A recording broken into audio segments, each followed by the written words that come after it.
C'est la première fois de ma vie que ça m'arrive. Oh oui, c'est la première fois de ma vie que ça m'arrive de regarder un show de catch et d'être perplexe.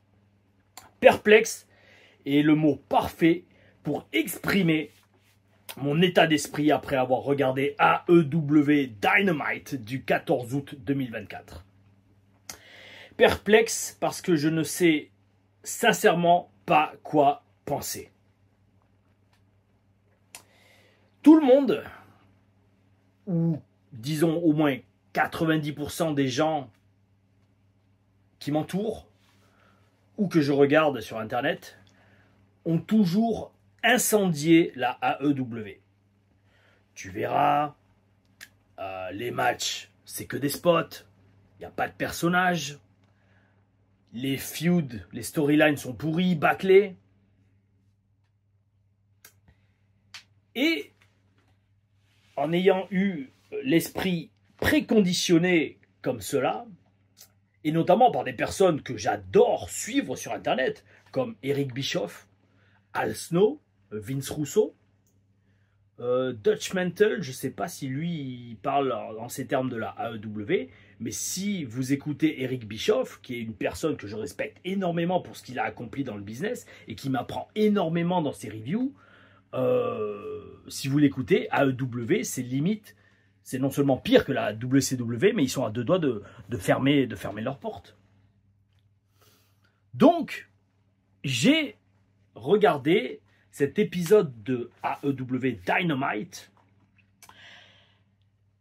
à la fois avec toutes ces idées et tous ces a priori qu'on avait mis dans ma tête, parce que vous aussi, dans les commentaires, vous m'aviez demandé, Tom, regarde s'il te plaît un épisode AEW et je serai très curieux d'avoir ton ressenti là-dessus.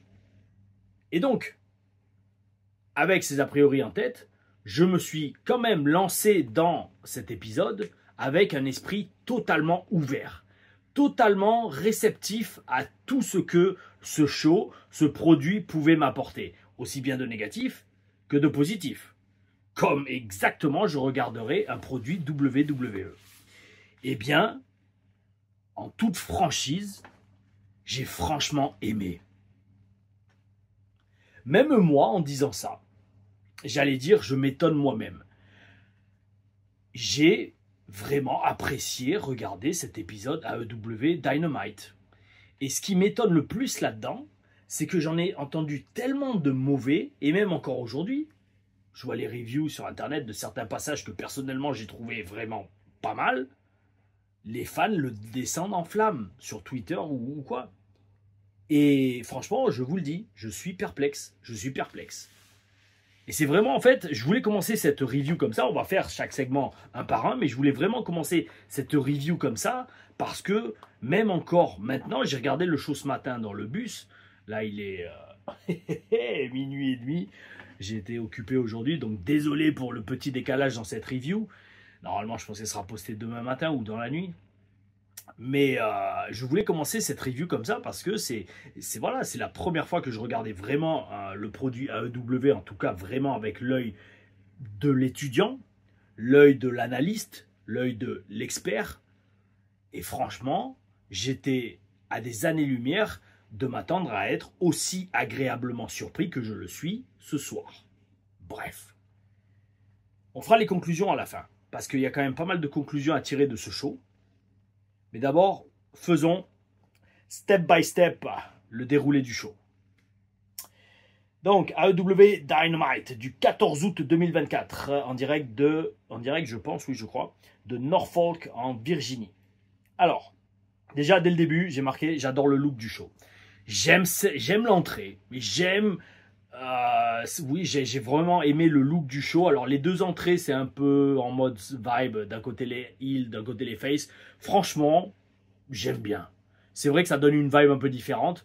J'ai bien aimé. Ce que j'ai aimé, en toute franchise, parce que pareil, j'essaie d'analyser mes émotions et de comprendre ce qui me fait aimer quelque chose. Moi, je suis old school. J'aime quand l'écran, il est au-dessus de l'entrée. La WWE, là, ils ont peut-être par choix personnel pour réduire les coûts, je sais pas. Ils ont mis un peu tout au même niveau. Genre, en fait, l'écran, c'est à la fois l'entrée. Moi, j'aime quand l'écran est au-dessus de l'entrée. Peut-être c'est old school, comme à l'époque de Raw is War, Attitude Era, où il y avait le gros Titantron, l'écran géant au-dessus de l'entrée des catcheurs. Call me old school, mais c'est ce que, enfin, je sais pas, moi, ça m'a rappelé un peu ça, et franchement, j'ai vraiment aimé. Donc, le look, j'ai beaucoup aimé. Le show est commenté donc par Taz Excalibur. Excaliburn et Tony Schiavone. Donc bref, j'ai marqué. C'est vrai que c'est quand même spécial parce que bon, après je vous redis, c'est la première fois que je regarde le produit. Mais ça fait drôle de voir un des commentateurs avec un masque, Excaliburn. Donc ça fait spécial de voir Excaliburn au commentaire avec un masque. Bon, après je sais que c'est sa gimmick, je sais que le mec il date de de la PWG. Je me demande même si je l'ai pas rencontré à la PWG. Il me semble que oui. Il me semble, je sais plus s'il commentait, je crois qu'il catchait déjà, mais après il a commencé à commenter la PWG. Écoute, tant mieux pour toi frérot. Tant que des mecs qui sont dans le business depuis des années, ils sont toujours et gagnent leur vie comme ça, bel esprit. Et c'est franchement, j'ai aussi regardé ça à la AEW avec l'œil d'un mec dans le business qui se dit, bon, c'est entre guillemets l'alternatif à la WWE, qui reste pour beaucoup de gens, et même j'ai envie de dire d'un point de vue financier, peut-être les numéros 1, dans le sens que, ok, apparemment la famille de Tony Khan est blindée de thunes, mais il faut quand même faire de l'argent avec le produit qu'on a, le produit catch. Et pour ça, la WWE reste les numéros 1. Mais en attendant, je regardais donc ce show AEW avec les yeux d'une personne dans le business en se disant, bon, ça c'est l'alternative pour les boys, pour les girls, c'est-à-dire pour les workers, pour les catcheurs. Voyons la nature du produit et voyons ce que les patrons de la AEW veulent mettre en avant. Est-ce que c'est si catastrophique que tout le monde le dit? Franchement, non, j'ai pas vu ça. Pourquoi? Premier match, premier segment. Déjà, on commence direct par un match. Le TBS Championship entre Mercedes Moné et Hikaru Shida. Déjà, voilà, on commence avec l'ancienne Sasha Banks, Mercedes Argent, Mercedes Moné, ma pote, mon ami. J'ai pas mal d'anecdotes avec Sasha. Hein. Enfin, j'appelle Sasha Mercedes Moné. Mais là, en fait, le truc qui saute aux yeux quand on voit Mercedes, c'est que la meuf, c'est une star. Elle a le look d'une star, elle a la présence d'une star, elle a l'aura d'une star. Il faudrait que je voie une promo d'elle récente à la AEW. Parce que je le redis, en fait, en faisant cette review, j'ai encore Eric Bischoff dans la tête. Et Eric Bischoff descend la AEW tout le temps. Et notamment Sasha Banks, hein, Mercedes Moné. Il détruit Mercedes Moné en disant qu'elle se tienne le plus loin possible d'un micro. Elle est en train de foutre en l'air toute sa carrière dès qu'elle prend le micro, dès qu'elle ouvre la bouche. Waouh, frérot, waouh, c'est quand même balèze, hein, je veux dire. Après voilà, je vous redis, hein, moi je respecte énormément les gens qui ont fait quelque chose dans le business, beaucoup plus que ceux qui n'ont rien fait. Et si Eric Bischoff le dit, c'est qu'il y a forcément une raison. Mais là, donc, Mercedes n'avait pas de promo au micro, mais par contre, dans son match direct, la meuf arrive, c'est une star. C'est obligé, la meuf, tu la vois, elle a le look d'une star et elle a la présence, la façon de se tenir, la façon de bouger et la façon de catcher. Parce que franchement, le match était top. On a commencé AEW Dynamite avec un match de ouf. Déjà, grosse ambiance, le public est à fond dedans. J'ai marqué, les catcheuses se rentrent bien dans la gueule. Et franchement, le match, il n'y a aucun loupé. Elles se rentrent dans la gueule, c'est solide, c'est bien fait, le timing est bon, les positionnements sont bons. Que demander de plus? Que demande le peuple? Que demande le peuple? Et donc ça se termine par une intervention de Camille. Distraction, victoire de Mercedes. Ouais, un gros match pour commencer. À la suite de ce match, attaque de Britt Baker pour teaser le match entre Mercedes Moné et Britt Baker à All In à Londres dans 2 semaines. Donc, on commence le show par un très bon match féminin qui permet à la fin de faire teaser, de faire monter la pression pour le match entre Mercedes Moné et Britt Baker pour All In. Basique, mais ça marche. Franchement, bel esprit. Donc déjà, voilà, et c'est ça en fait le truc, c'est que on m'a vendu la AEW en disant ouais, il n'y a que des spots, il n'y a pas de personnage. Mercedes Moné, elle a un look, elle a un personnage. Hikaru Shida, que je ne connaissais pas, pareil, elle a un bon look de catcheuse japonaise. On sent qu'elle a une grosse expérience de Joshi Puroresu, le catch féminin japonais. Camille, pareil, c'est la garde du corps de Sasha Banks, ben, elle a une présence, elle n'a pas un look spécifique, peut-être pas encore, parce que je crois que c'est assez récent leur association entre les deux, mais franchement, le match, ils t'ont raconté une histoire, il y a eu de très belles séquences de lutte, franchement, bel esprit, très bel esprit. Ensuite, on suit avec un autre match, un singles match, entre Hangman Page et Jay Lethal. Alors, bon, la vibe de ce match est différente. Là, par exemple, le match commence pour ceux, je ne sais pas si vous regardez la AEW, s'il vous plaît. Alors déjà, dites-moi dans les commentaires qui regarde la AEW, d'à peu près les 4000 abonnés maintenant que j'ai sur ce channel, parce que, je vous le redis, là je suis franchement toujours perdu. Je fais la review, mais en fait je suis pas là en même temps. C'est comme s'il y a une projection astrale. Alors oui, je sais qu'il y a eu un flash solaire il y a 2-3 jours, qu'apparemment on a été bombardé d'énergie cosmique et de plasma solaire. D'ailleurs j'avais toute la peau qui était brûlée, c'était un truc de ouf. Pourtant je n'étais pas allé au soleil. Alors certains l'ont vécu en mode, ils étaient complètement perdus en mode émotion et surtout aussi morale, qui a fait beaucoup de dents de scie. On va éviter de parler d'éjection de masse coronale, parce que la dernière fois que j'ai fait ça sur Instagram il y a 3 ans, j'ai été shadowban pendant 2 ans. Le truc c'est vrai, c'est un truc de ouf. J'avais pris une photo, c'était en 2021. Bon, c'est une anecdote, mais elle n'a aucun rapport avec le catch. Hein. C'était en 2021, c'était encore période quand il y avait les confinements et tout. Et là, le soleil, il y avait un halo. Il y avait un arc-en-ciel tout autour du soleil. Et en fait, dans certains anciens textes, alors pour ceux qui se souviennent des Bel Esprit Show, oh oui, Bel Esprit, dans certains anciens textes, notamment les anciens textes hindous, et voire certains passages de la Bible, ils décrivent ce phénomène comme quoi le soleil est entouré d'un halo lumineux arc-en-ciel. Et donc certains scientifiques ou pseudo-scientifiques ou scientifiques alternatifs disent que c'est quand il y a des éjections de masse coronale. C'est-à-dire qu'en fait le soleil régulièrement, il explose et il balance de l'énergie solaire quoi, dans l'univers et notamment vers la Terre. Et quand ça arrive, voilà, ça fait des fois cet arc-en-ciel en cercle autour du soleil. Et j'avais mis ça en story Instagram avec le hashtag Coronal Mass Ejection, éjection de masse coronaire.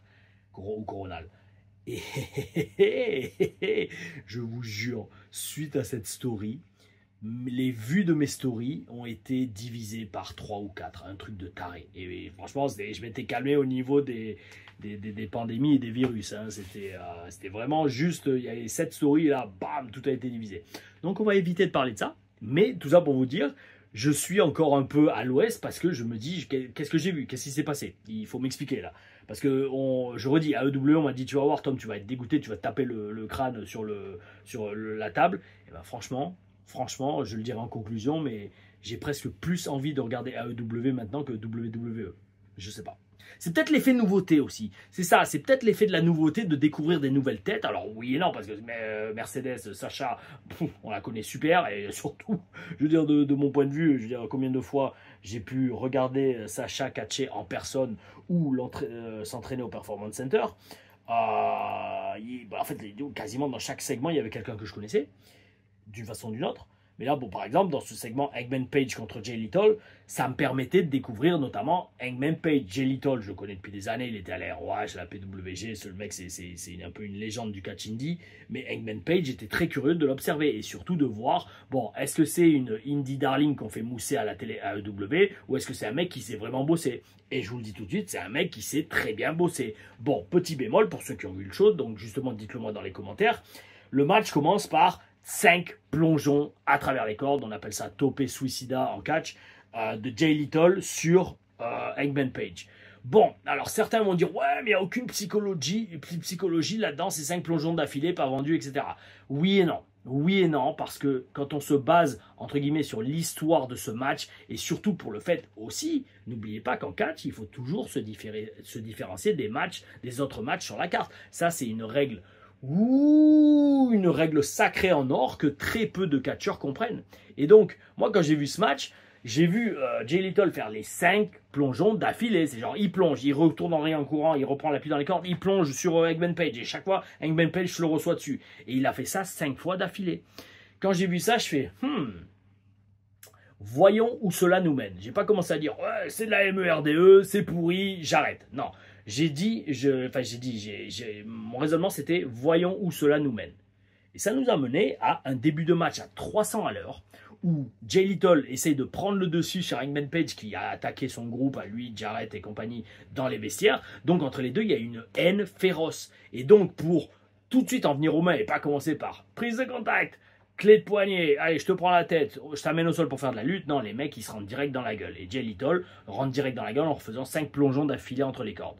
C'est sa façon de se différencier, c'est sa façon de rentrer dans la gueule d'Hangman Page, parce que techniquement, un plongeon entre les cordes, n'oublions pas, tout ce qui est plongeon, alors oui, déjà Primo, c'est très dangereux à faire en vrai, mais c'est dangereux également dans l'histoire du match qu'on raconte, parce que dans l'histoire du match qu'on raconte, et pour quelqu'un qui fait des commentaires, comme moi, sur TPW Premium, on met sa vie et sa carrière en jeu, on joue le tout pour enlever de l'énergie ou enlever de la stamina, des vies, oui, entre guillemets, comme dans un jeu de baston, à son adversaire. Donc, plus le risque est grand, plus la récompense va être grande. Et donc là, en faisant 5 fois d'affilée ce move, Jay Little, dans sa tête, se dit, dans l'histoire du match, je vais tout mettre en jeu pendant 5 fois d'affilée pour prendre le dessus du match très rapidement et essayer de le gagner le plus vite possible. Alors, quand on rentre dans cette mentalité, et surtout que c'est bien vendu, moi je dis, ok, ça va, c'est bon, pas de problème, j'accepte. Et donc, bon, suite à ça, Jay Little fait tous les plongeons, et je sais plus comment ça se passe à un moment, peut-être d'une façon ou d'une autre, enfin bref. Hangman Page lui fait un reverse tombstone qui, je crois, est son finish ou un de ses finishes sur l'apron. Boum, et là, Little, il est mort. Enfin, il est KO pendant tout le match. Donc, un début de match comme ça, c'est vrai, on est tenté de dire, waouh, c'est space. 5 plongeons d'affilée et un tombstone sur l'apron. J'attends de voir plus. Maintenant, là où ils ont géré, c'est que ils ont raconté quand même une histoire dans ce match. Je m'explique. Le premier tombé dans le match, il est assez tard. C'est Hangman Page qui fait un tombé dans le match. Il est assez tard, il est genre à plus de la moitié du match. Mais pourquoi? C'est parce qu'en fait, les deux, Hangman Page, de ce que j'ai compris, parce que pareil, là aussi, je découvre les storylines. Il est dans une rivalité très prononcée avec un groupe formé de Jeff Jarrett, Jay Little et Sonjay Dutt. Est-ce qu'il y en a un autre? Je sais plus. En tout cas, je sais qu'il y a ces gros-là. Il y a aussi Karen Jarrett, c'est ça? C'est l'ancienne femme de Kurt Angle, si je dis pas de bêtises, qui est maintenant avec Jeff Jarrett. Et bref, donc dans cette feud très intense entre ces deux entités, Hangman Page, lui, tout ce qu'il veut, c'est faire souffrir Jay Little. Donc gagner le match, dans un sens, n'est pas si important. Ce qu'il veut, c'est faire souffrir son adversaire et prendre du plaisir en le faisant. C'est ça aussi qui est important. C'est ça qu'il faut comprendre, c'est que en fonction de la nature de votre rivalité, votre style de catch et votre attitude dans le match va changer. C'est ça qui s'appelle raconter une histoire. Et c'est pour ça aussi des fois que sur plein de gens la WWE, enfin, de ce que je vois à Raw ou SmackDown, je dis je rentre pas dans le truc, c'est pas vendu parce que vous savez, regardez, anecdote, et ça c'est un secret de entre guillemets de worker, de catcher. Mais Al Snow nous disait à Impact, quand on arrive à la télé et qu'on nous dit ce soir tu as quelque chose, ce soir t'as un segment, t'as un match ou peu importe. La première question que doit poser le catcheur, c'est quoi? C'est, bon, vous savez pas, je vous le dis tout de suite, mais what's my story? C'est quoi mon histoire? Dans ce match, dans quel état d'esprit mon personnage va dans ce match? Parce qu'en fonction de l'état d'esprit dans lequel votre personnage, votre catcheur, qui vous êtes à la télé, va dans le match, ça va dicter tout. Vos expressions faciales lors de votre entrée, vos attitudes pendant le match, et où vous êtes au début du match et où vous en êtes à la fin du match. Et donc, partie de là, alors en catch, il y a ce qu'on appelle un cold match. Un cold match, c'est un match à froid, c'est-à-dire un match entre deux gars qui n'ont aucune animosité spécifique entre eux. C'est juste, bon, bah, ce soir, toi et moi, on gagne ensemble, on catch ensemble, et celui qui gagne le match va être payé plus, parce que quand on gagne un match, bien évidemment, on a la prime de match qui nous permet de gagner plus d'argent si on gagne le match, dans les storylines. Donc, partie de là, un cold match, c'est juste un match où, bah écoute, moi je vais affronter quelqu'un contre qui j'ai pas encore une fois, de rivalité spécifique. Allons-y, serrons-nous la main, catchons. Et après, dans l'histoire, oui, un gentil et un méchant se dégagent, mais en allant dans le match, il n'y a aucune haine entre nous deux. Et donc, partie de là, bien évidemment, le match va être différent que Hangman Page contre Jay Little, où là, dès le début, les mecs se détestaient. Donc tout ça pour dire, au fait d'ailleurs les amis, j'ai remarqué un truc, alors s'il vous plaît, dites-moi que vous l'avez remarqué aussi, que je dis tout le temps, tout ça pour dire.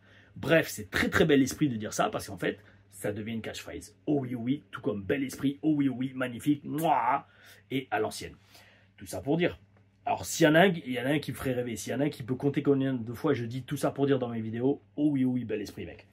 Bref, tout ça pour dire. Et en fait, je ne fais même pas exprès. J'ai failli le redire. Donc, premier tombé tard dans le match, on dirait que Paige était concentré sur vouloir faire souffrir Jay. Donc ça passe. J'aime beaucoup l'intensité et le rythme de Paige. Notamment parce que là aussi, les caméramans sont très doués. Ils font des gros plans sur son visage et on sent que le mec, il vit ce qu'il fait. Franchement, il m'a vraiment étonné. Il prend son temps, il raconte une histoire avec son visage. Ses prises sont propres et solides. C'est du catch bien viril, bien violent, j'allais dire. Et franchement, j'ai été étonné. J'ai été étonné parce que je vous redis, on me vend la AEW comme étant, ouais, tu verras, c'est du spot fest, tous les mecs qui sont au top, les Young Bucks et leurs potes, ils savent pas catcher et tout. Voilà, là, PUTAIN, j'ai vu un match vraiment bien. Un match, comme j'en vois, j'ai l'impression, pas beaucoup à la WWE, en tout cas à Raw ou SmackDown, où les mecs prennent leur temps, les mecs montrent leur visage, les mecs bossent l'histoire du match. Ouais. Victoire de Paige. Alors voilà, petit commentaire. Alors parce que bon, j'allais dire, parti comme c'est, je sais pas si je vais avoir beaucoup de négatifs à dire sur ce show. Mais là par exemple, c'est même pas du négatif en fait. C'est même pas du négatif parce que dans ce match à un moment, Hangman Page attaque littéralement les yeux de Jay Little devant l'arbitre. Il lui met genre le doigt dans l'œil et une fourchette dans l'œil ou genre le crochet dans l'œil. Ça à la WWE, moi qui ai été formaté pendant 4 ans comme ça au Performance Center, c'est une disqualification immédiate. À la WWE, il y a énormément de règles qu'on doit respecter pour ne pas enterrer l'arbitre. Et si on ne les respecte pas, on se fait disqualifier automatiquement, peu importe la fin du match. Hein. Sur les live events, par exemple, quand on met le mec dans les cordes, 1, 2, 3, 4, 5, s'il y a 5, quand l'arbitre dit 5, vous n'avez pas lâché la prise que vous avez sur l'adversaire qui est en contact avec les cordes, vous êtes disqualifié, peu importe le match, peu importe où vous en êtes dans le match, peu importe qui doit gagner ou pas. C'est ça. Et donc quand j'ai vu Hangman Page faire ça, je fais ah tiens, ça c'est bizarre. Parce que c'est le genre de truc, je vous redis, après 4 ans de formatage NXT Performance Center, c'est le genre de truc que je vois tout de suite. Pareil, les relais qui sont pas respectés, je fais tiens, il n'a pas respecté le relais. Ou là, le mec légal a pas, enfin le mec illégal n'a pas le droit de toucher le mec légal dans les matchs en équipe. Ça pareil, à la WWE, c'est une disqualification immédiate. En tout cas, quand j'y étais. Et donc quand j'ai vu ça, je me dis, est-ce qu'on peut les critiquer ? Est-ce qu'on peut les critiquer? Parce que ce n'est pas la WWE et les patrons de la AEW fixent les règles qu'ils veulent pour leurs produits. Et moi, j'ai même envie de vous dire, yo, c'est du catch. Ça va, quoi. Dire, si vraiment on voulait faire du réalisme à 100%, c'est fini les Harry Schwip, c'est fini. En fait, c'est tout fini. Alors, il faut garder un juste équilibre. Bien évidemment, on va éviter de faire des coups bas, des low blows devant l'arbitre, ça c'est clair. Fourchette dans les yeux, surtout quand on rentre dans l'histoire de la storyline que les deux se détestent. C'est un mot, c'est pas un mot, c'est un son. Il faut le traduire comme vous voulez, quoi. Mais non, ouais, ça a été vraiment de ce match le seul truc qui m'a fait tilter, qui m'a fait dire tiens, les arbitres autorisent ça à la AEW. Mais bon, c'était comme à Impact en fait. À Impact, c'était pareil. Quand je suis arrivé à Impact, je vous redis avec Mika, c'est ça en fait qui était énorme. Parce qu'avec Marcus, Mika, on arrive à Impact et on se dit, bon, est-ce qu'on applique toutes les règles qui nous ont inculquées à la WWE? Bon, j'en mets les lunettes parce que ça fait l'ombre, c'est pas beau. Vu qu'il est tard le soir, j'ai la lumière au-dessus, j'ai pas la lumière du jour. Les petits secrets de tournage. C'est pour ça aussi que l'angle est décalé, quoi. Bon bref, tout ça pour dire, quand on est arrivé à Impact avec Marcus, on s'est posé la question, avant de la demander au producteur, mais même entre nous, est-ce qu'on applique toutes les règles qu'on a appris par cœur à NXT et pour qu'il fera de nous une équipe irréprochable au niveau des règles, ou alors on s'adapte un peu à ce que font tout le monde et des fois on étrangle le mec dans le coin, parce que pareil, un étranglement à la WWE, normalement c'est une disqualification immédiate, il n'y a même pas le compte de 1, 2, 3, 4, 5. Donc il y avait toutes ces petites règles qu'on avait vraiment ancrées dans notre ADN, et à Impact on se dit, bon là apparemment c'est un peu plus du catch, on a un peu plus de liberté, est-ce qu'on utilise cette liberté ou on reste carré en mode WWE? C'est un débat qu'on a eu avec Marcus, et là en fait quand je vois AEW, ça me fait repenser exactement à ça, c'est genre, c'est du catch. Alors, quand t'es heel, bah, tu vas étrangler le gars. Quand t'es heel, tu vas faire des trucs dans l'œil. Bon, encore une fois, tant que c'est pas un coup bas direct devant l'arbitre, genre, hey, regarde l'arbitre, je m'en fous de ton autorité, boum, coup bas. Voilà, il faut trouver le juste équilibre. Et franchement, c'est le seul truc que j'ai trouvé dans ce match à redire, quoi. C'est donc Hangman Page, bel esprit. J'ai été franchement, j'ai accroché. J'ai franchement accroché. Il a un physique, le mec. Encore une fois, là aussi, parce que bon, je sais qu'il y en a dans les commentaires, ils chialent que je m'acharne sur des mecs comme Gargano. Mais Hangman Page, bon physique. Le mec, il doit faire un bon 95-100 kilos. Le mec fait catcheur, quoi. On le voit. Je sais pas, bel esprit. Bon, Jay Little, rien à dire, hein, mais sur le mec légende et encore légende du catch indie qui a aussi un physique. Donc bel esprit. Ouais, donc on a suivi par un deuxième match. Et les matchs sont assez longs d'ailleurs aussi en temps. Alors en plus, la version que j'ai regardée, je me demande, c'est la version sans pub parce qu'il y avait 1h45 minutes, donc 1h45 en tir de show. Ouais, les matchs étaient en plus assez longs. Peut-être parce qu'il n'y avait pas les coupures pub, peut-être, je sais pas. Où j'ai regardé sur watchwrestling.ae, si je dis pas de bêtises. Suite à ça, on a eu une promo vidéo pour me faire teaser le match entre MJF. J'ai oublié ce que ça voulait dire. Jeffrey, quelque chose. Et Will Ospreay. Alors, là aussi, je regarde avec un esprit ouvert, je découvre un nouveau produit. Je vois cette promo vidéo, j'aime la vibe, les deux ont du charisme, les deux ont une gueule, les deux ont une présence. MJF a une bonne intensité et une très grosse personnalité, ça se sent direct dès qu'on l'entend et qu'on le voit commencer à parler. Et Ospreay, maintenant, ressemble à un homme. Il a le visage d'un homme, il a le physique d'un homme et on le prend, enfin moi en tout cas personnellement, j'accroche 10 000 fois plus. Parce que Ospreay, je le regardais depuis des années. Quand c'était le mec tout fin qui faisait 50 000 satos, ce qu'on appelle dans le business jumping bean, un haricot sauteur, j'avais du mal. Là maintenant, le mec, il a la tronche d'un homme. Il a pris du physique et son catch, bon, il fait toujours pas mal de saltos, mais son catch est un peu plus un catch de main eventer. Donc tout ça pour dire, encore une fois, c'est ma catchphrase, tout ça pour dire, ça va être le nouveau nom de la chaîne, j'ai l'impression. J'ai aimé ce promo package. J'ai aimé de ce que j'ai vu. J'ai fait waouh, les deux ont une gueule, les deux ont une présence, les deux parlent bien parce que même Ospreay il parlait bien dans ce petit passage d'interview. J'ai pareil là, j'étais scotché parce que je me dis bon, en plus ils vont feuder, je pense. Alors non pas pour le titre, AEW, ça c'est Swerve Strickland, on y reviendra aussi. Mais non là c'était pour le titre. Continental, je crois. Enfin bref, une ceinture que MJF a rebaptisé la ceinture américaine plus ou moins. Franchement, ils m'ont vendu le match. J'ai envie d'en voir plus. J'ai envie d'avoir plus de MJF et j'ai envie d'avoir plus de Will Ospreay. En plus, ils font mousser leur match à All-In. Bel esprit, bel esprit. Et encore une fois, alors, est-ce que c'est le fait que je découvre des nouvelles têtes et que je les regarde vraiment avec un esprit ouvert? Peut-être. Mais en tout cas, je vois ça, je me dis, tiens, ouais, je vais peut-être regarder la semaine prochaine. Alors, peut-être pas, façon de parler. Je veux dire, si je regardais juste ça à la télé, on en reparlera. Pour voir si je refais des reviews à EW. Déjà, ça va dépendre du retour et aussi du nombre de vues de la vidéo. Parce que par exemple, j'ai vu que les reviews d'NXT, malheureusement, marchaient moins bien que celles Raw ou SmackDown. Donc NXT, pour l'instant, je ne vais pas m'y remettre parce que ça prend quand même du temps. Mais tout ça pour dire, ouais, non, promo de vidéo de MJF et de Will Ospreay, bravo les gars. Franchement, bravo. Là, pour l'instant, c'est all-in. Hein, je veux dire, il n'y a que du bon là, sur ce show. Hein. Donc, s'ensuit une promo backstage, parce que là, j'ai même fait les promos backstage. Hein. J'ai tout fait quasiment, j'ai tout noté, hein, pas juste les matchs. Contrairement à des fois des shows WWE. Promo backstage de mon très grand ami, Pac. Et alors là, j'ai marqué en majuscule B-O-R-D-E-L. Vous savez ce que ce mot signifie. B-O-R-D-E-L. Mais le mec a progressé de ouf. Alors, je le savais, j'avais vu que maintenant, maintenant, depuis quelques années, il était beaucoup plus à l'aise au micro. Mais ce que je comprends pas, c'est comment le mec il s'est transformé en cette créature au micro. Et quand je dis créature, c'est dans le bon sens du terme.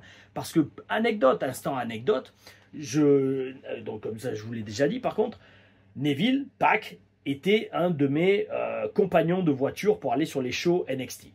Parce qu'en plus on n'habitait pas loin l'un de l'autre. Et on habitait vraiment pas loin l'un de l'autre. Et ben, en fait, bon, comme il était champion NXT, c'est toujours cool de faire la route avec le champion NXT parce qu'aux yeux de l'office, ça te fait bien voir, tu vois. Et encore plus, en fait, comment dire, comme lui, c'est le champion NXT, on va pas lui demander, lui, de prendre sa voiture. Il a le privilège d'être champion. Donc, dès que quelqu'un voulait conduire pour lui, ce qui était le cas pour moi, pour Marcus et pour l'arbitre italien Danilo, lui, Pac, il avait juste à s'asseoir et il était tranquille, quoi. Mais franchement, après, on rigolait. Franchement, Pac, il a un humour, une belle personnalité et tout. Et donc, moi, souvent, par exemple, regardez, alors ça remonte à Tampa, les amis. Hein, c'était en 2012. Hein, 2012, début 2013. Quand Neville, Pac faisaient équipe avec Oliver Grey, qu'ils ont été les premiers champions par équipe de l'histoire NXT, d'accord? Ils faisaient une équipe de Young Stallion, British Stallion. Ok, c'est pas vraiment leur nom, mais c'était l'idée. C'était deux jeunes Anglais avec des physiques de ouf et bon, peut-être pas des belles gueules, mais en tout cas, voilà, des gros physiques. Un peu une sorte de British Bulldog, mais new version, nouvelle génération. Bref, tout ça pour dire. Un jour, en fait, c'est pas un jour, souvent la veille des promo days, comme moi je commençais vraiment à m'affirmer, à me trouver au niveau des promos et que j'étais sur les shows alors que j'étais blessé. Oliver Gray, qui était mon colocataire à l'époque, ça a été mon deuxième colocataire. Je ferai une hashtag TLR Story sur mes différents colocataires avec des petites histoires aussi et des vibes et des inside stories sur mes différents colocataires en Floride, à NXT. J'en ai eu 4. Et bref, Oliver Gray, c'était le deuxième. Et la veille des jours de promo, des fois, Neville venait à l'appart et ils répétaient leurs promos devant moi. Et je leur donnais du feedback, je fais voilà, accentuez ça, joue-le comme ça, parce que franchement, je commençais à me trouver en promo. Et Oliver Gray, tout comme Neville, détestait les promos à l'époque. Et un jour, justement, j'ai demandé à Neville, je fais ouais, mais frérot, c'est. Enfin, moi, je lui disais, mec, t'imagines que les promos, pour moi, c'est ultra facile. Il n'y a pas de chute à prendre, tu risques pas de te blesser. Je comprends pas pourquoi un mec comme toi, avec les risques que tu prends dans le ring, t'es terrifié, parce qu'il était littéralement terrifié à l'idée de faire des promos. Terrifié dans le sens, il avait vraiment pas envie parce qu'il était vraiment pas à l'aise. Et il savait par contre que sa carrière se jouait là-dessus à la WWE. Donc, le mec, je lui fais, frérot, avec les risques que tu prends dans le ring, pourquoi t'as autant peur, entre guillemets, j'arrive pas à comprendre que tu sois aussi intimidé de faire des promos. Pour moi, c'est l'inverse. Moi, les promos, je fais ça les yeux fermés, genre, on prend pas de chute, on se blesse pas. Au pire, tu t'accroches certains mots ou quoi, ou alors t'as pas de charisme, mais bon, ça reste pas la fin du monde. Moi, le tiers de ce que tu fais, je le fais pas dans le ring. Les triples saltos arrière, son finish et tout, qui part dans un sens et il tourne dans l'autre, je serais incapable de décrire son finish à Neville, à Pac. Et là, il m'a sorti une phrase qui m'a marqué. Il me dit, Tom, Frenchie, il me disait Tom? Ouais, il me disait Tom, il m'appelait pas Frenchie. Ou Frenchie, je sais plus, enfin bref. Et il me dit, Tom, écoute, tous les mouvements de gym que je fais, toute la voltige que je fais, pour moi, ça c'est, je peux te le faire les yeux fermés. Sous-entendu, je l'ai fait tellement de fois dans ma vie que je peux le faire les yeux fermés, c'est pas ça le problème. Mais ouais, les promos, littéralement, ça me terrifie parce que je suis vraiment pas à l'aise. Et prenez ça en considération, ce que je viens de vous dire, c'était en 2012, 2013, même 2014 encore. Et regardez Pac maintenant à la AEW, c'est le jour et la nuit. Et je serais très curieux un jour de lui demander, et je pense connaître déjà sa réponse, mec, qu'est-ce qui a fait que tu as été capable de changer autant, de te transformer en cette bête de promo que tu es devenu? Et il va me dire, je suis sûr, il va me dire, Tom, j'ai arrêté de me prendre la tête et je me suis lâché. Et quand vous faites ça, aussi bien en promo que dans le ring, tout explose pour vous. Oh oui, oh oui. On en parlera plus à ceux qui viennent s'entraîner avec moi la semaine prochaine. Ça se rapproche. Et entraînez-vous dur parce qu'on va bien transpirer. Oh oui, oui. Bon, suite à ça, une promo de Darby Allin contre Jack Perry. Alors, c'est pareil, je découvre un peu les personnages de chacun. Jack Perry, j'avais beaucoup entendu parler de lui vis-à-vis de l'affaire avec CM Punk. Mais Darby Allin, j'en avais eu des vibes de loin. Et de loin, ce que j'en ai cru comprendre, et encore plus en regardant cette promo, c'est que c'est une sorte de Mankind moderne. Mec qui met sa vie et son corps en jeu pour le plaisir des fans, il se sacrifie pour les fans et pour sa passion du catch. Ok mec, bel esprit, ça passe. Il faut tout pour réussir dans le catch. Donc, attaque de Perry sur Allin durant son entrée, et cette attaque, très violent, très intense, très bien gérée, bien filmée parce que ça va dans les vestiaires.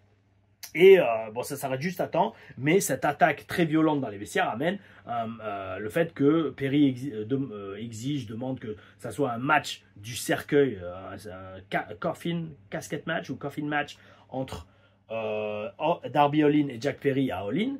Et d'ailleurs c'est marrant, Darby Allin, oui, ok, Allin, on mise tout, bon bref. Et donc c'est accepté, mais donc en fait c'est pareil, c'est un mini segment qui amène la justification du coffin match qui est, écoute mec, je t'ai tellement attaqué en te faisant mal, je veux pas que tu te relèves, et pour pas que tu te relèves, je veux que notre match ça soit un match du cercueil.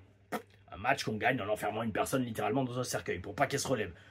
Booking, encore une fois, simple mais efficace. Pareil, là j'ai accroché. Et en fait le truc c'est que, donc, en fait, bon, attends, on va faire le truc d'après. Donc après on enchaîne avec une promo de Maria May, qui, pareil, je découvre, j'étudie, je la découvre, elle est pas mal au micro, ça va, elle se débrouille bien, franchement, il y a tout, il y a la personnalité, le charisme, elle a un bon petit look, Elle raconte une très bonne histoire, sa rivalité avec Tony Storm et tout. Et, alors, franchement, non, voilà, la promo fait le boulot, elle brûle les photos avec Tony Storm et tout, ça fait avancer l'histoire. Je comprends totalement la vibe. Et franchement, voilà, bel esprit. Alors, je dis juste mais, parce que, bon, voilà, faut juste m'expliquer c'est quoi le délire à la EW à lécher du sang. Alors ça, je comprends pas, parce que je sais que Hangman Page, je crois, l'avait fait avec Swerve Strickland, je crois, où il avait littéralement bu son sang pendant le match, un truc de ouf. Et là, pareil, quand Maria May, elle a attaqué Tony Storm il y a quelques semaines ou quelques mois, je sais plus, genre, elle a littéralement pris son sang, elle se l'est mis sur le visage et, enfin, elle a léché son front, mais calmez-vous quand même, hein, je veux dire, la EW, la EW, bon, je sais pas trop, c'est quoi votre délire à faire ça à l'écran, mais bon, c'est quand même assez hardcore, hein. Bon, bref, voilà, mis à part ça, oui, voilà, mis à part ça, c'est le seul truc négatif que j'ai trouvé dans la promo. C'est bon, les images où on voit la meuf qui lèche le sang, le front ensanglanté de Tony Storm. Ouais, bon, c'est pas trop mon truc, les amis. Surtout quand, encore une fois, on se replonge dans les sujets du Bel Esprit Show. On comprend que dès qu'il y a du sang en jeu, c'est un peu autre chose. Bref. Et donc, mais bref, tout ça pour dire, jusqu'à présent, chaque segment est différent, chaque segment a une vibe différente, chaque segment a des personnages différents. Alors, personnage, ça veut pas forcément dire gimmick de ouf, mais ça veut dire des looks, des présences, des auras différentes. Là, sur ce show, là, jusqu'à présent, il n'y en a pas deux qui se ressemblent. Il n'y a pas deux catcheurs qui se ressemblent et chaque match ou chaque catcheur, je peux dire ça c'était un tel, ça c'était un tel, ça c'était un tel. Mercedes Moné, c'est la CEO qui se croit qu'il y a la pleine thune, elle affronte la japonaise. Dans le deuxième match, il y a eu Hangman Page qui est un peu un mode cowboy contre Jay Little, la légende indie. Après toutes les autres promos, il y avait une histoire à raconter, bel esprit. Et une fois n'est pas coutume, s'ensuit un triple threat match, un match triangle, qui là aussi, chaque mec a une identité forte et un style. Bon, alors, ouais, bon, le match à 3 donc, qui suit est entre Orange Cassidy, Roderick Strong et Kyle O'Reilly. Alors oui, Roderick Strong, Kyle O'Reilly, ils étaient ensemble, je sais plus, un disputé des rats, je crois, à NXT. Et heureusement que je regardais pas ça à l'époque parce que ce groupe m'aurait gavé très rapidement, je pense. Mais en attendant, bon, oui, alors est-ce qu'ils ont un style un peu différent? Oui et non, parce que Roderick Strong a vraiment un style de catcheur entre guillemets indie, en innovant tout le temps avec des prises, alors que Kyle O'Reilly a vraiment un style entre guillemets en mode MMA. Mais bref, tout ça pour dire, encore une fois je l'ai dit, ouais, j'ai vraiment regardé ce match pour étudier Orange Cassidy. Parce que Roderick Strong, je connais depuis des années, c'est le mec pareil, c'est comme Jay Little, c'est une légende indie. Alors Kyle O'Reilly, bon, Kyle O'Reilly a un physique un peu, où on se met les doigts, on a un peu envie de gerber. Après, d'un autre côté, il a vraiment la gueule d'un mec qui fait du MMA. Il a les oreilles en chou-fleur, il a le nez cassé. Et son style de catch est adapté à la vibe MMA. Bon, c'est pas le plus grand gars de la planète, mais il catch comme ça. Il catch comme ça, son catch reste crédible, donc crédible par rapport à la vibe de sa gimmick et de son perso, donc ça va, ça passe, c'est pas pire. C'est pas, je vous redis, c'est pas un mec qui a pas de physique, je vais pas citer son nom à la WWE, qui essaye de faire des prises de catch et à jouer au catcheur. Le mec, Kyle O'Reilly fait quasiment aucune prise de catch, il fait que des coups de pied et des prises de soumission. Donc voilà, ça rentre dans, ça va, c'est aligné sur la même fréquence. Mais bref, tout ça pour dire, encore une fois je l'ai dit, bon bordel, il faut que j'arrête de chaque fois me reprendre à le dire. Allez, stop. Bref, ça pour dire. J'ai vraiment regardé ce match pour regarder Orange Cassidy et voir c'était quoi ce gars en fait. Et là encore, grosse surprise. Alors, les actions. Alors, avant de revenir sur. Ouais, bon, je veux dire. Avant de revenir sur Orange Cassidy, déjà j'ai rigolé, j'ai littéralement rigolé sur l'ordi quand le présentateur Justin Roberts dit. Wayne, whatever, from wherever. Ça m'a rappelé Rémi Gaillard. On devient en faisant n'importe quoi, on devient n'importe qui, voilà. Et en fait, Cassidy, c'est ça, c'est genre, il pèse, on s'en fout, et il vient de, là aussi, on s'en fout. C'est Orange Cassidy, le mec dans les poches, il vient. C'est un perso, c'est une vibe, ça passe, il faut de tout en catch. Il faut de tout en catch. Je veux dire, pour ceux qui regardent justement la Rix, vous voyez bien qu'il y a Jean-Michel en perso, voilà, il faut de tout en catch. Mais tout ça pour dire, ouais, ça va vraiment être ma catchphrase maintenant. Donc j'ai vraiment regardé Colin Cassidy, Orange Cassidy, et le mec, ça reste un athlète. Le mec, il fait des carpés, il fait des plongeons et tout. Enfin, je veux dire, il catch vraiment bien. Et même, en fait, la façon qu'il a d'adapter sa gimmick au catch ou vice-versa, d'adapter son catch à sa gimmick, ça montre, franchement, que le mec sait ce qu'il fait. Le mec, il sait catcher. Mais il a choisi ce perso pour se démarquer justement de tous les autres. Peut-être parce qu'il n'a pas un physique de ouf. Il a un bon petit physique. Mais il n'a pas un physique de Batista. Il fait pas 3 mètres de haut. Et c'est peut-être pas le plus technicien de la planète, surtout dans un show où on a Will Ospreay et Bryan Danielson et Kenny Omega. Donc le mec, il a trouvé une façon de se démarquer. Et là, je dis respect total. Respect total parce que c'est ça aussi le catch, c'est se différencier des autres et pas juste mettre un slip, des kickpads et dire ça y est, je suis catcheur. Non, c'est pas ça le catch. Tout ça pour dire oh oui, oh oui, oh oui, de très très bonnes actions et une très bonne construction de match. Pourquoi? Parce que, alors ça, petit secret là aussi de catcheur, les matchs à 3, c'est un cauchemar. Je peux vous dire que chaque fois quand quelqu'un est booké dans un triple threat, il souffle, il fait oh ça me gave. Parce que monter un match à 3, surtout s'il n'y a pas d'histoire derrière, entre guillemets, je parle sur les shows indie, c'est relou, c'est chiant, c'est la MERDE. Là, ce match, alors pas, même s'il y a une histoire et que c'est à la télé, c'est un peu mieux, c'est une histoire. On se souvient, un des meilleurs triple threat pour moi que j'ai jamais vu, c'était Triple H contre Shawn Michaels contre Chris Benoit à WrestleMania 20, je crois. Parce que c'était non-stop de l'action, non-stop de l'action. Parce que le problème des triple threats, c'est que souvent, on est obligé d'en assommer un pour qu'après on puisse catcher à deux. Parce que c'est très très dur de faire des actions à 3. Mais en attendant, là, ce match-là, bel esprit. Toutes les actions sont solides et franchement, c'est un gros match. C'est un gros match et j'ai même marqué, c'est presque, voilà, c'est presque un triple threat digne d'un pay-per-view. Parce que déjà, le temps qu'ils ont eu, je pense qu'ils ont eu un bon quart d'heure, 20 minutes, et les actions étaient franchement bien. Et même la structure du match était bien montée. Tout, il y a eu du jeu avec la foule, il y a eu des retournements de situation, et franchement, j'ai été étonné. J'ai été étonné, là encore, parce que pareil, tout était vendu. Chaque fois, il y avait des tentatives de tomber quand il le fallait. Yo, on m'a menti là, on m'a menti. Quand on m'a dit, oui, tu verras, la EW, ils vendent rien, ça commence à 300 à l'heure, il n'y a aucun tombé. Les amis, j'ai pas vu ça. En tout cas, pas sur ce show. Est-ce qu'ils se sont dit, bon, oulala, attention, Tom Larue va regarder. On va faire un bon show. Peut-être, je sais pas, vous leur avez passé le mot, leur dites pas que je vais regarder, parce que sinon j'ai rien à dire, là, j'ai que du bon à dire. Et alors, en parlant de bon, justement, franchement, respect à Colin Cassidy, à Orange Cassidy. Pourquoi? Parce que, donc c'était mon point de concentration sur le match. Et dans ce match, alors peut-être ça dure depuis quelques temps, peut-être il a toujours été comme ça, je sais pas, je regardais pas. Mais il a quand même une grosse part de sérieux dans son catch et dans ce match. En fait, c'est comme s'il a trouvé le parfait équilibre entre, ok, jouer sa gimmick, mais quand il faut devenir sérieux, il le devient. Il y a des moments où, dans le match, il vrillait, et il partait en live, et il commençait à défoncer son adversaire, à vrai coup de pied, parce qu'on est habitué à le voir donner des faux coups de pied au ralenti, et les gens disent, oh, regardez le catch, c'est du cinéma. Ouais, d'accord, mais bon, frérot, si ton perso a cette vibe, voilà.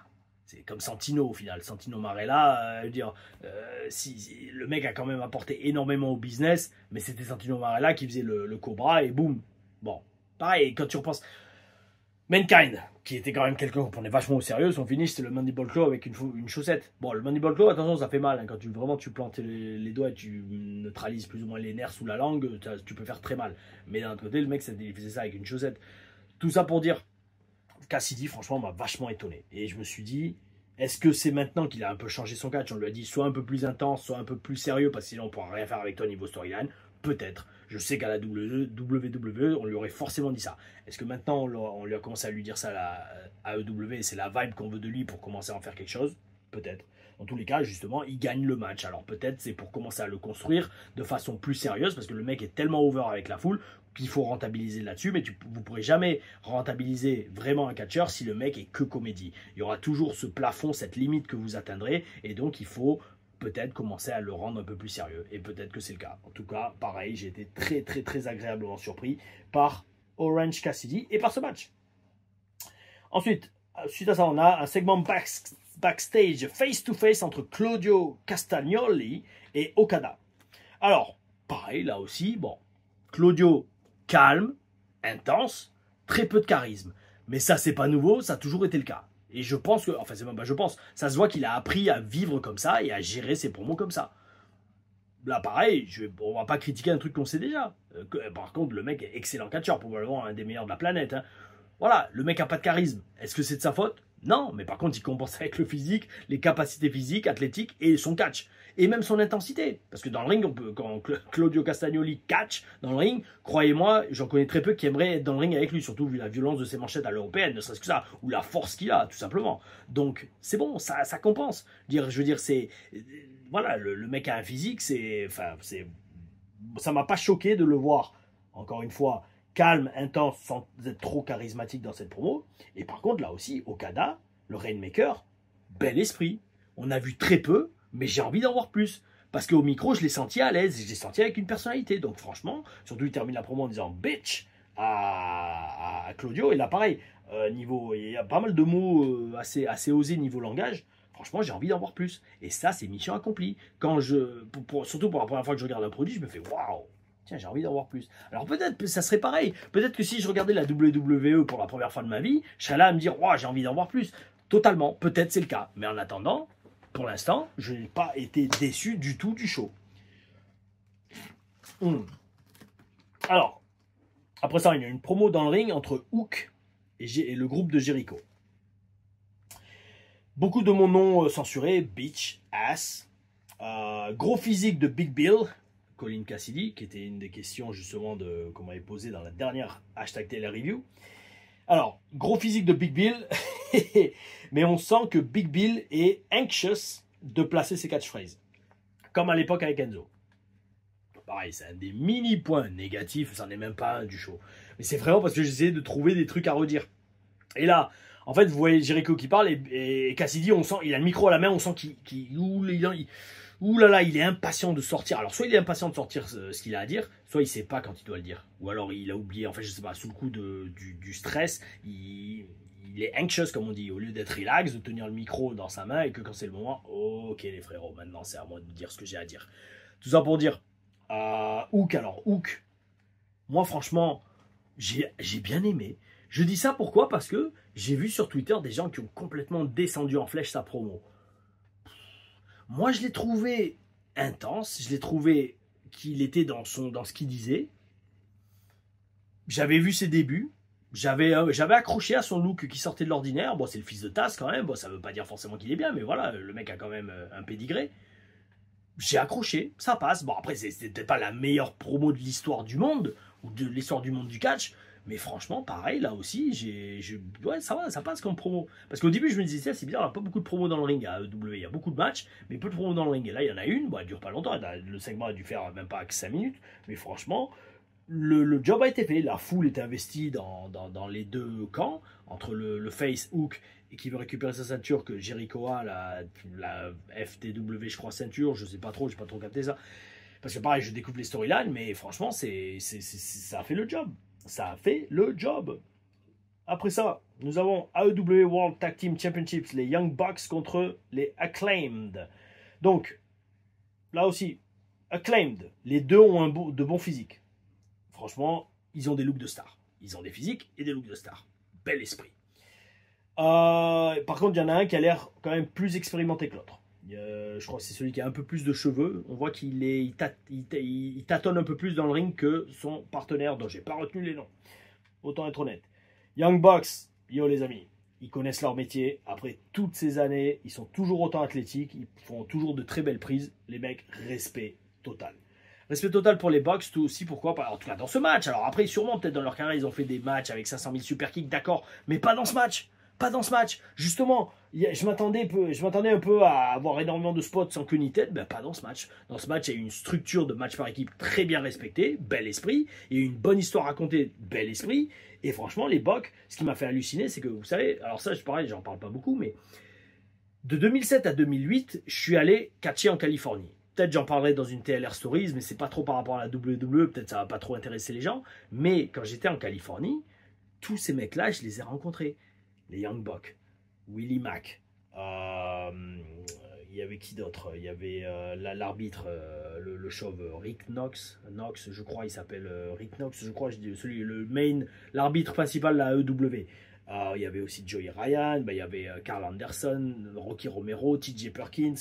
Bref, tous ces mecs-là, je les croisais quasiment toutes les semaines sur les shows.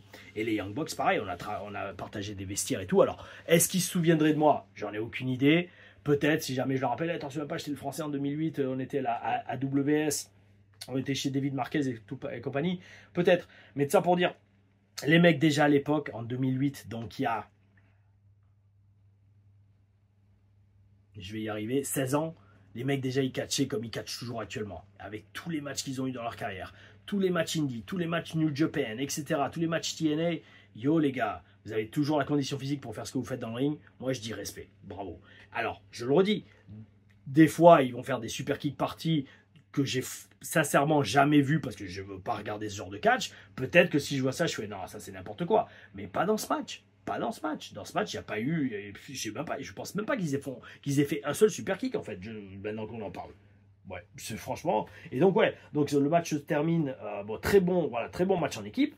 Et le match se termine suite à une intervention de FTR, mes deux potes, une équipe qui a eu ses premiers matchs en équipe contre les légionnaires à NXT. Et donc les Acclaims se font disqualifier. Mais pareil, ça fait avancer les storylines. Et la semaine prochaine, on a un match à 3 entre les trois, je crois, la semaine prochaine. Oui, je crois que c'est la semaine prochaine.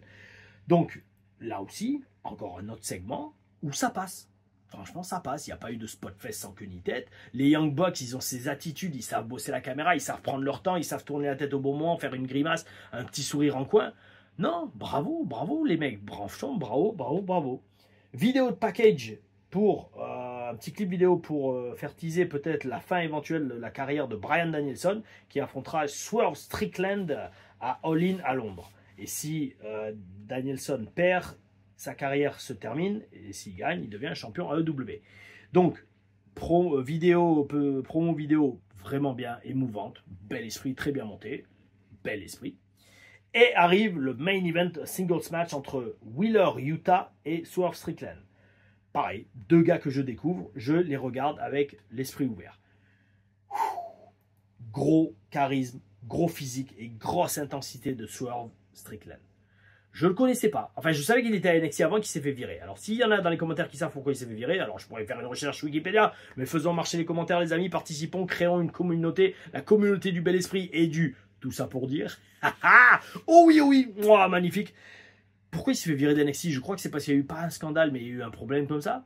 Donc le mec rebondit à la AEW. Il a quand même un bon petit physique. Hein. Moi, je croyais que c'était un mec assez petit, genre... attends, qui? Genre Carmelo Hayes, non? Il a l'air un peu plus grand quand même, hein, sur Strickland.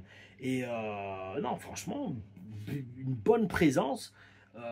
J'ai été... Alors au début, je me disais, tiens, c'est bizarre qu'un rejet d'NXT le mette champion AEW. Mais là, maintenant, quand j'ai vu ses promos, j'ai vu sa présence dans le ring et son catch, je fais, ok, c'est bon, j'ai compris. Mérite total, le gars. Intensité, crédibilité, bel esprit. Wheeler Yuta me rappelle très fortement Richie Steamboat, le fils de Ricky Steamboat. Ils ont le même genre de look et de catch même. Alors voilà, bon alors, trouvons du négatif à dire. Ben là, partage d'anecdotes là aussi. J'ai un problème avec Swerve Strickland qui catch avec une chaîne en or. Voilà. Alors ça, problème, pourquoi? Parce que si vous regardez mon premier match TNA, mon tryhard TNA Impact, le tribunal contre les Bromans, vous me verrez, je catch, d'ailleurs je ne les ai pas, avec des boucles d'oreilles.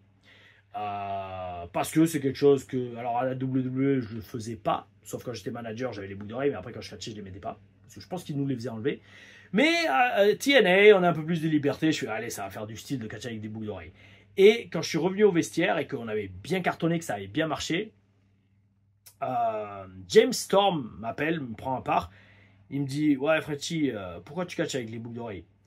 Et il me dit, enfin, moi je lui réponds, je suis, j'ai pas pensé à les enlever, mais je m'y un peu. C'était genre, ouais, parce que pour le look, je voulais les garder, quoi. Et là, il me fait, ok, attends, viens, je vais te montrer un truc. Je vais te montrer ce que m'a dit Kurt Hennig la première fois que j'ai catché avec lui. Il fait, ok, d'accord, monsieur. Et là, il me dit, vas-y, va au sol, allonge-toi par terre. Donc, je m'allonge au sol. Il me prend une clé de bras. Genre comme après avoir fait un bras à la volée, il me bloque bien le bras, et là après il me saisit les boucles d'oreilles, il les tire relativement fort, bon il ne les a pas arrachés, mais genre vraiment fort, genre pour faire comprendre, grosso modo, là je t'ai immobilisé, et si vraiment je veux t'embêter, pour pas dire d'autres mots, là je peux te faire très mal, mais en mode blague. Et apparemment, Kurt Hennig lui avait fait passer le même message la première fois qu'ils avaient catché ensemble. Parce que j'imagine donc James Storm catchait avec des boucles d'oreilles. Et Kurt Hennig lui a fait comprendre, la prochaine fois que tu catches avec des boucles d'oreilles avec moi dans le ring, je te les arrache. Et là, je vous promets, depuis ce jour-là, vous verrez, je n'ai plus catché à la TNA avec des boucles d'oreilles. Et même sur les indies, quasiment non plus. Parce que là, après, la seule fois où je l'ai refait, d'ailleurs, comme un imbécile, j'avais recommencé par flemme de les enlever à chaque fois, parce que c'est celles qui se vissent, là, avec les anneaux, là, et les boules. La seule fois où je l'ai refait, j'ai failli me faire arracher l'oreille. Parce qu'en fait, la boucle d'oreille s'est coincée dans le tape d'un catcheur russe qui s'appelle Ivan Call Off, il est au Mexique en ce moment, et ça s'est coincé dans son tape au poignet, et le mec, il s'en était pas rendu compte, il a tiré, parce qu'en fait, il m'étranglait, et donc après, quand il a enlevé son poing, ça s'est attaché, l'oreille, elle a fait, ouais, elle a dû prendre 10 cm, je pissais le sang, pas vraiment à flot, mais ça saignait bien quand même, et ce jour-là, je fais, ok, c'est bon, on arrête les bêtises, maintenant, je ne mettrai plus jamais mes boucles d'oreilles pour catcher. Donc, conseil d'amis, s'il y a des catcheurs qui regardent ces vidéos, ne catchez pas avec des boucles d'oreilles. Donc, mon ami Swerve Strickland, qui j'espère un jour tu seras mon ami, vu la qualité de ton catch, je comprends pourquoi tu catches avec une chaîne en or. Ça retire le côté sportif. Tu vas jamais voir un mec de MMA qui va catcher avec des bijoux. Alors oui, je sais, ça revient à tout ce que je disais avant, en mode, oui, il faut trouver le juste milieu, c'est du catch, mais là non. Parce que même aux commentaires, tu peux pas justifier que le mec ait une chaîne en or. À moins que tu dises, oui, le mec il est tellement confiant, il est tellement bon qu'il sait que sa chaîne ne sera pas ni arrachée, ni abîmée, ni que ça va le blesser. Mais non, t'es jamais à l'abri d'un accident. Et au contraire, si l'adversaire est pas bête, moi le premier truc que je pense, c'est que je te saisis la chaîne et je te l'arrache. Ou alors je te prends par la chaîne pour entre guillemets, prendre l'avantage sur toi. Parce que techniquement, si tu mets la chaîne et que tu catches avec la chaîne, c'est que tu acceptes les risques que ça comprend. Storytelling, les amis. Bon timing, positionnement et bonnes actions dans le match. Franchement, bon match, belle psychologie. Voilà. Swerve ne fait quasiment aucun tombé parce qu'en fait, il veut montrer qu'il domine Utah pour rentrer et il veut le faire souffrir pour rentrer dans la tête de Bryan Danielson parce qu'ils font partie du même groupe, lui, Claudio et Utah. Et c'est comme ça que tu construis une feud et surtout que tu présentes Swerve comme une menace crédible pour Danielson. Le mec démolit son meilleur ami sous ses yeux et il tente même pas de faire un tombé. Parce qu'en fait, le but, c'est de gagner le match quand même. D'ailleurs, il gagne le match en plus. Mais le but, c'est surtout de faire passer un message à Bryan Danielson que chaque fois qu'il fait une prise, tu le regardes et tu fais « T'as vu ce que je fais à ton pote ? Dans 2 semaines, c'est à toi que je fais ça. » D'ailleurs, c'est quasiment ça, parce qu'à la fin du match, Swerve fait une promo, et grosso modo, c'est ce qu'il dit. Il fait une promo, et il dit tout ce que j'ai fait à ton pote Utah, que j'ai explosé devant toi, je vais le faire ça, mais en pire, et je vais faire ça devant ta fille, comme ça, devant ta fille, je vais te forcer à prendre ta retraite, et ça sera la plus grosse honte que tu vivras jamais de toute ta vie. Bel esprit, bel esprit, bel esprit, bel esprit. Tout le show m'a fait dire bel esprit. C'est limite, alors je sais pas, voilà, alors bon. Je ne sais pas s'il faut que je me force à trouver des mauvaises choses. Est-ce que c'est le fait d'avoir découvert un nouveau produit qui, entre guillemets, m'excitait sensoriellement et j'ai pas vu de négatif? Ou alors est-ce que AEW Dynamite, en tout cas, s'est amélioré ces dernières semaines? Je sais pas. Dites-le moi dans les commentaires. Dites-le moi si vous êtes d'accord avec cette review, si vous pensez comme moi, ou alors sinon, au contraire, vous dites non, Tom, il n'y a aucune... comment dire...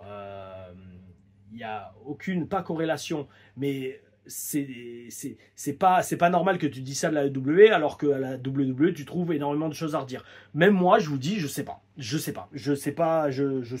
perdu, je suis perplexe. Parce qu'en conclusion donc, franchement, bon, on est obligé quand même de comparer les deux produits. Et moi ce que j'en déduis c'est qu'il y a quand même une vibe très différente de la WWE. AEW c'est une vibe, déjà dans la structure du show, les matchs sont, j'ai l'impression, beaucoup plus longs. Il y a beaucoup moins de ping-pong entre segment backstage, match, interview backstage, interview dans le ring. WWE, je trouve que le produit est beaucoup plus varié vis-à-vis de la mise en scène et vis-à-vis de ce qu'on voit à l'écran. Tu vois les mecs arriver à l'arène, tu vois genre une promo dans les vestiaires, un promo dans le ring, un match. Là, j'ai l'impression que c'est quand même beaucoup plus simple, le produit, et c'est match, interview backstage, match, interview backstage, match, interview backstage. Et c'est... Alors, est-ce que c'est bien, est-ce que c'est pas bien? Tout ce que je dis, c'est que ça donne une vibe différente au produit. Mais une vibe, d'ailleurs, qui, en toute sincérité, me donne envie de regarder... alors non seulement la semaine prochaine, mais maintenant j'ai envie de regarder Collision, si je dis pas de bêtises, je crois que c'est Collision, le deuxième show AEW, pour voir si sur cet autre show, le produit est différent. Parce que c'est peut-être sur Collision que les matchs partent dans tous les sens. Et là, dans ces cas-là, la review sera différente. Mais encore une fois, dites-le moi dans les commentaires. Tenez-moi au courant, s'il vous plaît, dans les commentaires, pour me dire ce qu'il en est. Parce que franchement, là, je suis perplexe. Je suis perplexe. Le seul truc qui me laisse pas perplexe, c'est que, oui, d'accord, ok, il y a eu au moins 8 ou 9 plongeons entre les cordes sur tout le show. Donc 5, dont 5 par Jay Little. Mais après, dans les autres matchs, il y en a eu au moins facile 3 ou 4. Donc, comme je disais à la WWE, il y en a il y a eu des reviews où, quand j'ai revu plusieurs fois les mêmes prises dans plusieurs matchs, je l'ai dit. Bah là, je le dis. Un des plus gros points négatifs de ce show AEW Dynamite, c'est que j'ai vu plein de plongeons, au moins 8 ou 9, à travers les cordes. Est-ce que ça a rendu le show irregardable? Non. Est-ce que je regarderai Collision? Peut-être. Peut-être. On va voir. Tout va dépendre parce que la prochaine vidéo, ça va être review de SmackDown. Bon, désolé les amis, hein, il est 1h30 du mat. J'en suis à 1 heure de review, je pensais en faire que 35 minutes. Bref, je ne vais pas faire de commentaires cette semaine, pourtant j'en avais sélectionné un. Mais bon, le problème c'est que sélectionner ce commentaire, ça m'aurait fait rajouter une vidéo, un extrait de la Rix. Et vu que je vais faire le montage direct dans la foulée, on va se calmer les amis. Je le ferai pour la prochaine vidéo review. Oh oui, mes amis, c'était TLR review d'AEW Dynamite. Dites-moi si vous avez aimé. Dites-moi surtout si vous êtes beaucoup à regarder le produit AEW. Et sur, de toute façon, je le verrai dans les chiffres. Mais dans les chiffres et les statistiques de la vidéo. Mais franchement, je suis à me poser la question, est-ce que je ne veux pas regarder les deux produits? Parce qu'en fait, j'ai l'impression de rater quand même pas mal de choses. De rater plein de talents qui ont énormément de potentiel et énormément de talent à la AEW. Des storylines différentes, des vibes différentes. Je ne sais pas les amis. Aidez-moi. Aidez-moi dans les commentaires. Aidez Tom LaRuffa à prendre sa décision, cette décision. Oh oui, c'était Tom LaRuffa, le bel esprit. Oh oui, ah ou. Et n'oublions pas, bien sûr, la nouvelle catchphrase. Lâchez-la en commentaire si vous savez c'est laquelle. Je vais vous la dire. Tout ça pour dire oh oui, oh oui.